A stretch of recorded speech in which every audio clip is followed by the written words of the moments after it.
आनो भद्राः क्रतवो यन्तु विश्वतः।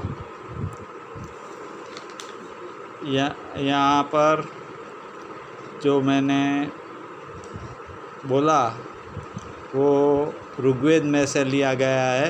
यह एक मंत्र है और बड़ा अच्छा है। उसमें क्या कहते हैं, आनो भद्राः, भद्र माने कल्याणकारी, जो जिससे सबका कल्याण होता हो वो।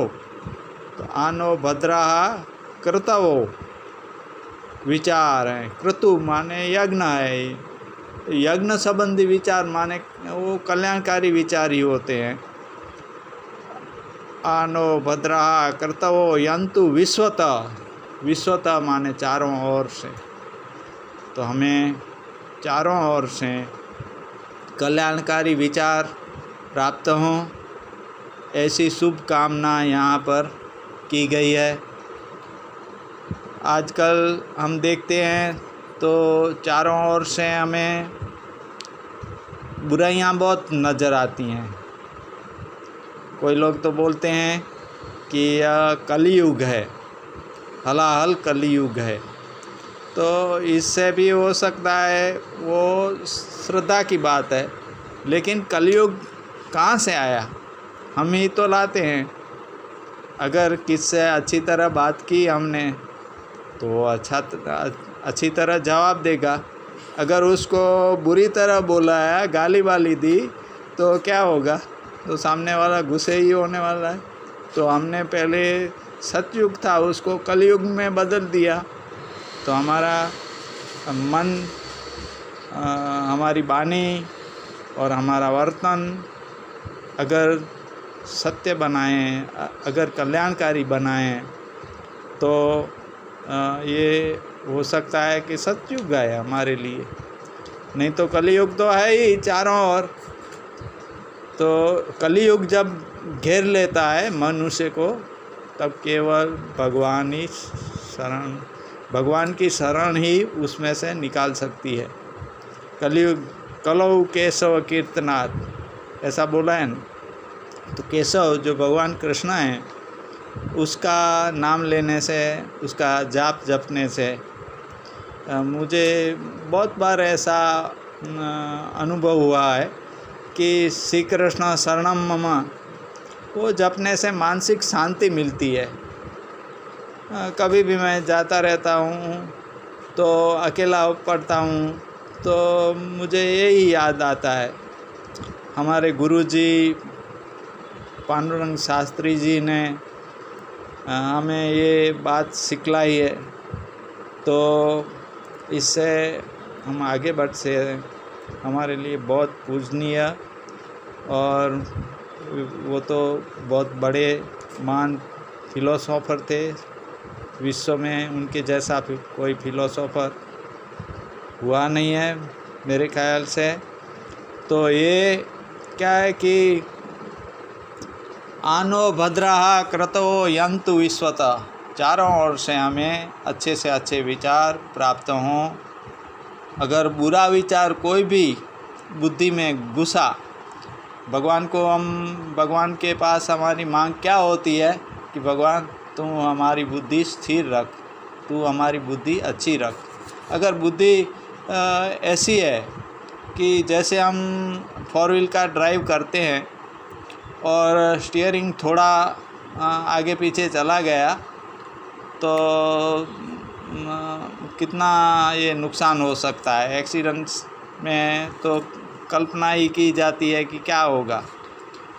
ठीक इसी तरह अगर बुद्धि में हमने बुद्धि का यूज़ अच्छी तरह नहीं किया, भगवान के ऊपर विश्वास रखकर नहीं किया, अगर हम ये आनो भद्राः क्रतवो यन्तु विश्वतः जो कल्याणकारी विचार हैं उनकी ओर नहीं गए, तो अकल्याणकारी विचार तो वो हमारी राह देख कर ही बैठे हैं। They are waiting for us. तो अगर हम उसमें गए तो फिर ऐसी गुफा है कि वो बुराई की ओर ही ले जाती है। तो इसको छोड़कर हम भद्राहा, सुंदर, कल्याणकारी, मनुष्य जाति के लिए कल्याणकारी हो, और जिसका कोई गुजराती में आडअसर बोलते हैं, तो उसका कुछ ऐसा नेगेटिव अर्थ न हो, नेगेटिविटी भी न मिले, तो हम ये ऋग्वेद को याद करते हैं। ऋग्वेद तो ऐसा बहुत सारे मंत्रों का संग्रह है, और इसमें से हमें बहुत सारा मिलता है। हमारे 4 जो वेद हैं, और वेद तो बड़े पूजनीय हैं। पूरे ऋग्वेद है वो आज भी माना जाता है कि दुनिया का सबसे पुराना ग्रंथ है, और इसमें जो मंत्र, प्रार्थनाएं वगैरह दिए गए हैं, जो वो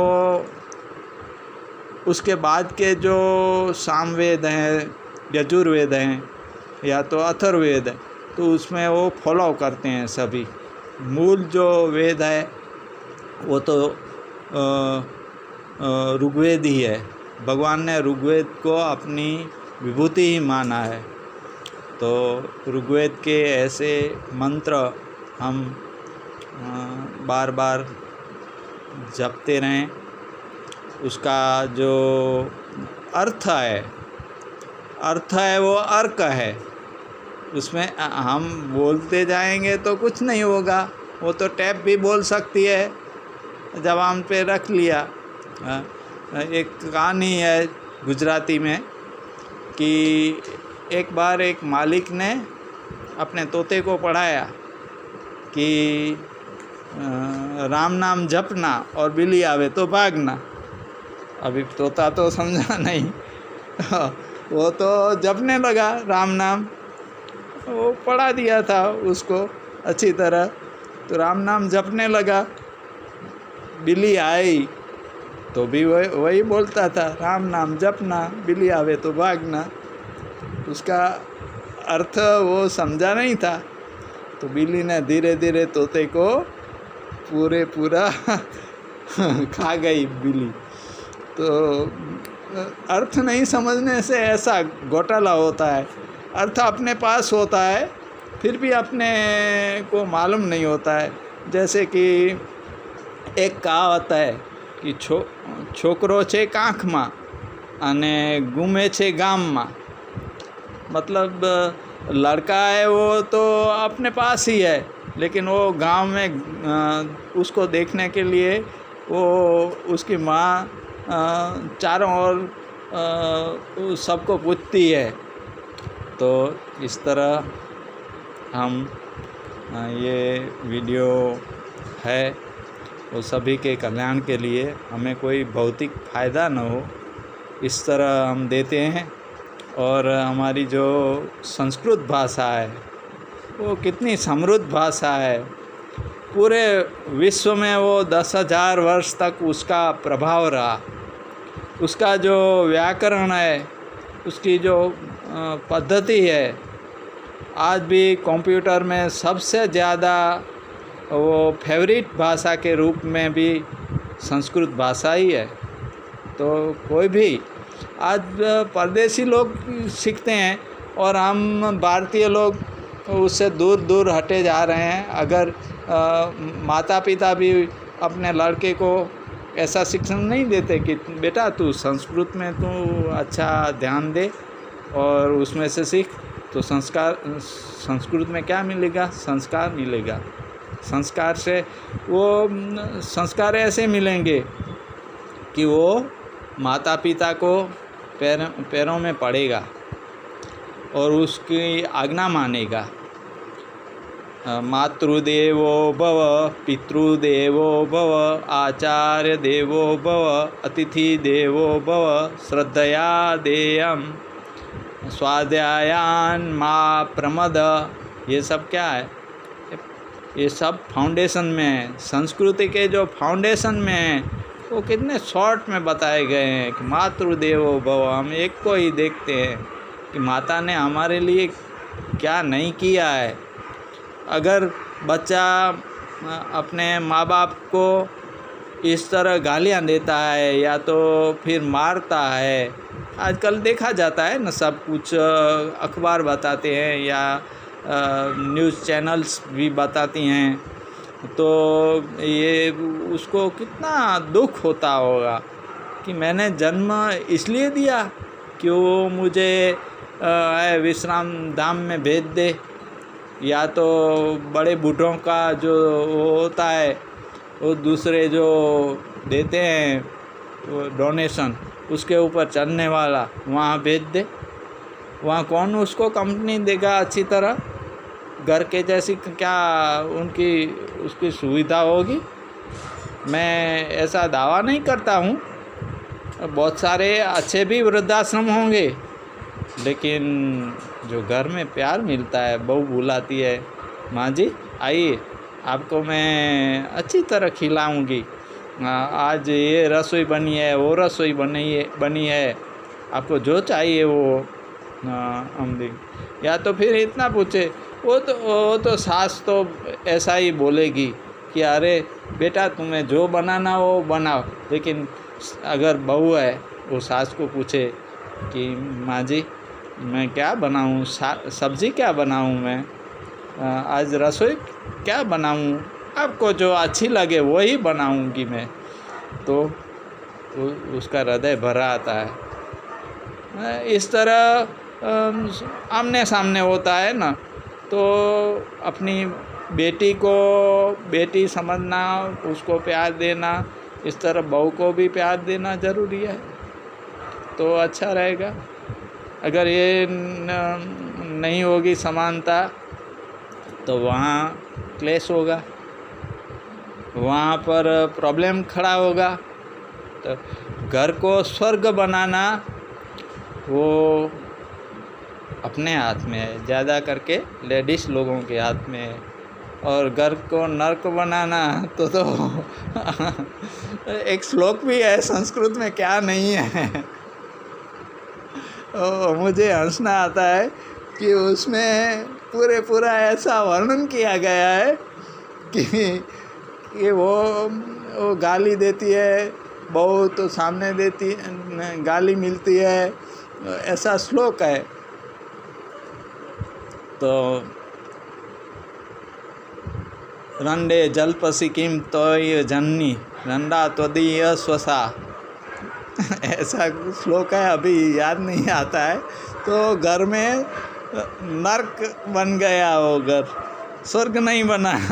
स्वर्ग बनाना हमारे ही हाथ में है, और हम स्वर्ग से विचलित हुए तो फिर जो मनुष्य जन्म बार बार नहीं मिलता है, हम क्या लेकर जाएंगे, ऐसे कटुता लेकर जाएंगे। क्रोध बड़ा बैरी है हमारा, तो क्रोध करके करके हमारे दिमाग को हम खराब करते हैं, दूसरों के दिमाग को भी हम खराब करते हैं, तो ये तो अच्छा नहीं है। काम है ऐसा, क्रोध है ऐसा, रजोगुण समुद्भव माँ शनो महापापमा विद्येन वैरिणम। गीता में भी भगवान ने यही कहा है, काम है ऐसा, क्रोध है ऐसा। काम और क्रोध ये दोनों नरक के द्वार हैं, काम, क्रोध और लोभ, ये तीनों नरक के द्वार हैं वैसे